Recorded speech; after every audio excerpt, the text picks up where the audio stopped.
रायस्तार एक नाम नहीं, एक साया था, पूरे इंडिया का सबसे बड़ा माफिया। उसकी आवाज का मतलब था हुकूमत और उसकी आंखों में देखना मौत को बुलावा देना था।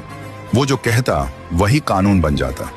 रेस्टार जब अपनी गाड़ी में निकलता तो ऐसा लगता जैसे कोई तूफान शहर को चीरता निकल गया हो। इंडिया में तो उसके दुश्मन पहले से थे, अब वो दूसरे मुल्कों में भी नफरत की लिस्ट में सबसे ऊपर था। और वहीं से उठ खड़ा हुआ उसका सबसे बड़ा दुश्मन, ब्लैक 444, एक ऐसा शख्स जो सिर्फ खून में यकीन करता था और अब उसने फैसला कर लिया था रास्टार शम को खत्म करने का। ब्लैक 444 अपनी फौज तैयार कर रहा था।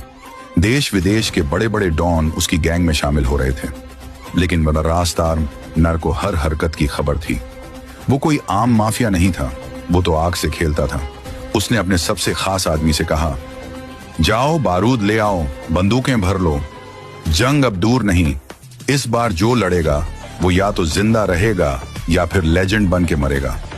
वो खास आदमी निकला, 3 भारी भरकम जिप गाड़ियों में हथियारों की बारिश लेकर लौटा। दूसरी तरफ ब्लैक 444 भी इंडिया की जमीन पर उतर चुका था। सड़कों पे सन्नाटा था, पर दिलों में आंधी।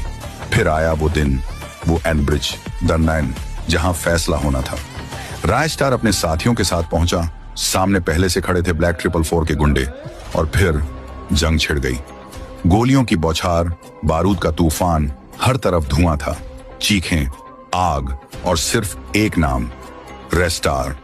जब धुआं छटा, मैदान में सिर्फ खून था और गुंडों की लाशें।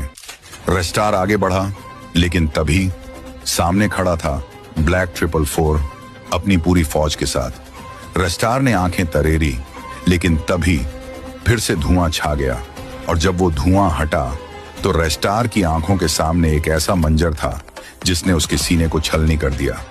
Part 2 comment.